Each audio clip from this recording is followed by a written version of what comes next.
Welcome everyone to the series of interviews regarding Masaaki Imai's legacy. Today I have with me Kimmo Järvinen, our Global Operational Excellence Director. Welcome, Kimmo. Thank you, Alex. So Kimmo, let's get started remembering how you first met Masaaki Imai. Yep. I first met him shortly in our global meeting in Seattle. But I would say that I really met him first time when he was visiting in Finland. It was 2013. He was invited to speak in quite big congress in Finland, and I was hosting him that week.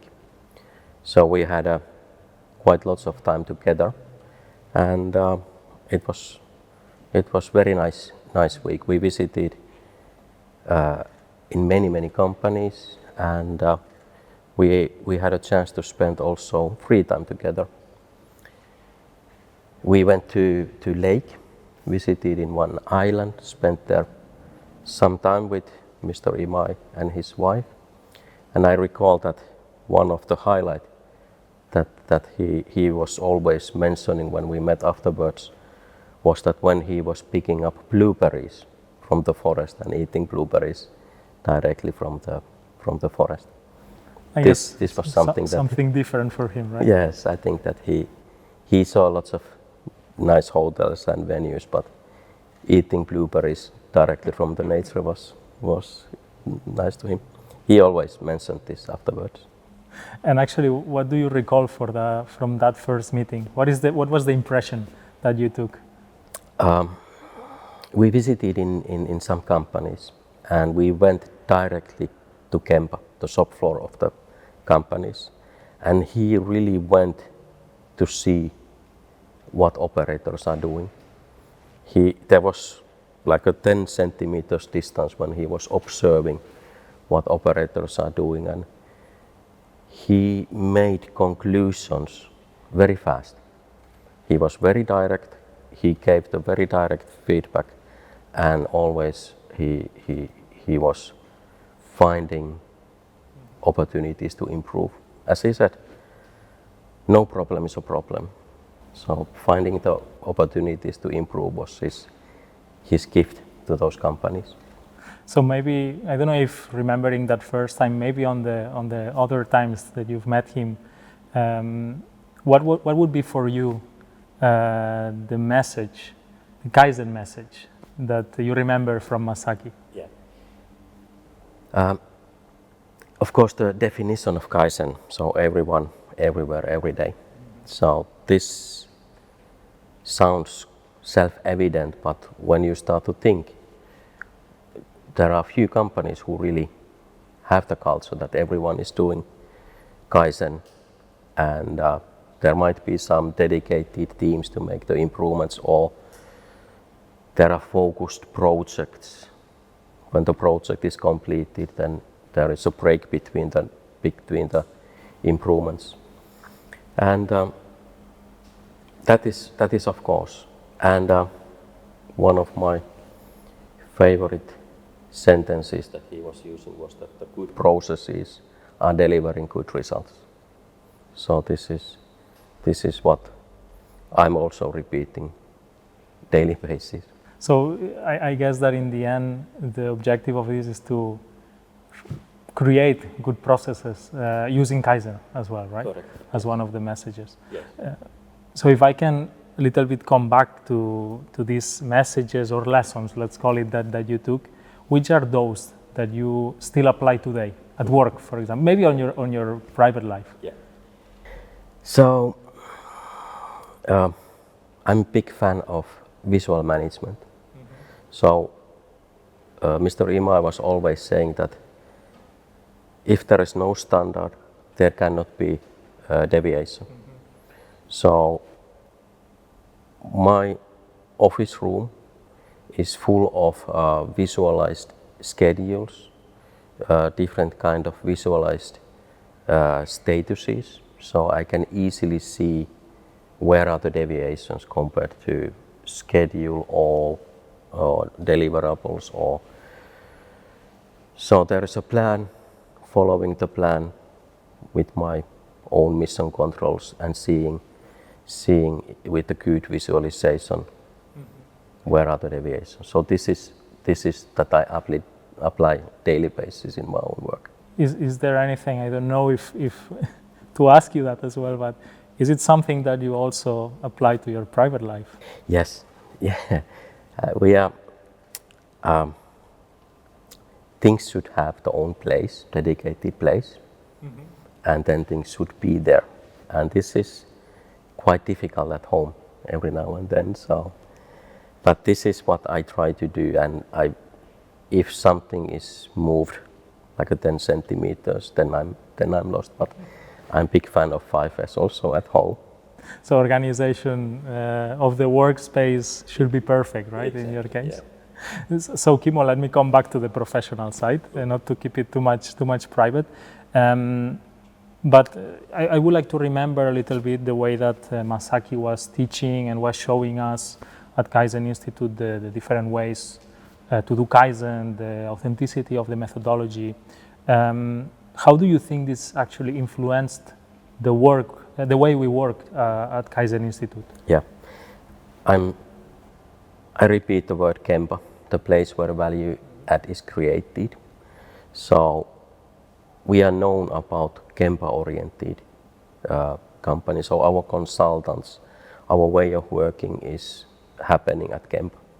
So all work we do should make the change in Gemba.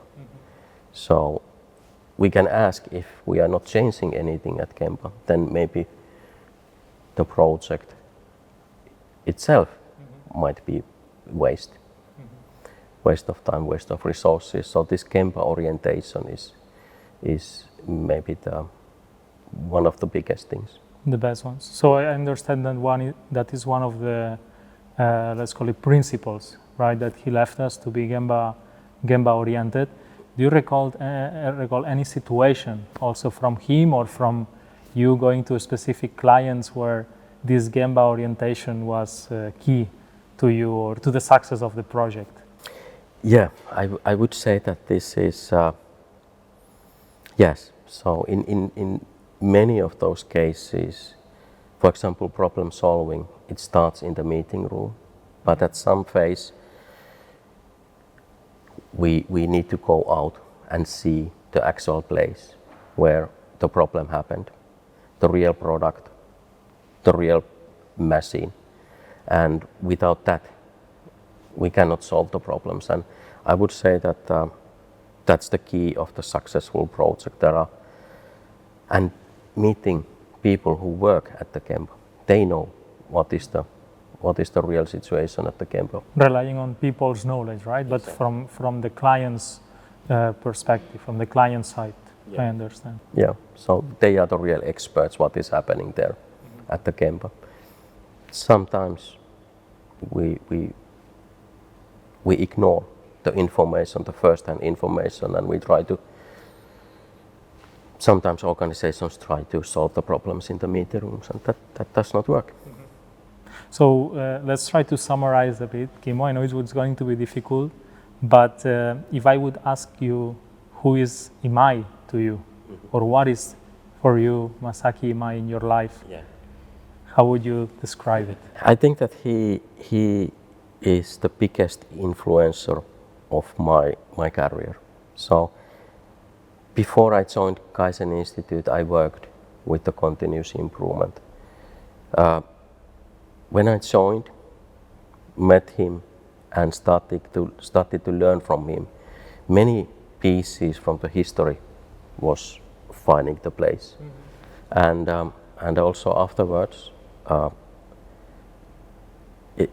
He has been the biggest influencer of my professional life. What would you say is the one thing that he changed to your, I don't know, personal character or the way you work, if you would have to highlight one of them? Yeah. For example, with these implementing these tools is changing the behaviors and creating beliefs. And it is meaningless to start to argue about the tools and the techniques. The thing is behaviors and beliefs in the real Kaizen culture. So to understand that has been a big change in my way of working in my professional life, but also helped to understand outside of the work why people are behaving in different ways. It depends on what they believe, and yeah. So like that values and beliefs actually shape our behaviors, right? Yes, that's true. Which is the result at the end of what we do on a daily basis. Exactly, yes. So Kimmo, one last question. We're reaching the end now, but I think I like to finish all these interviews with the same question, which is, what is Masaaki Imai's legacy in your opinion? What did he leave us in the world? This authentic way of doing Kaizen. So there are lots of different trends coming and going, but the foundation remains. So it is value for the customer, efficient flow to deliver the value, respect the Gemba, value people who are working at the Gemba, and fact-based visual management. So I think that these Kaizen principles and this authentic Kaizen, this is what we need to heal. Mm-hmm. So thank you, Kimmo, very much for sharing this time with me, and also sharing your memories about Masaaki Imai. For our audience, just telling you once again, we will have more of these interviews, so stay tuned and see you soon.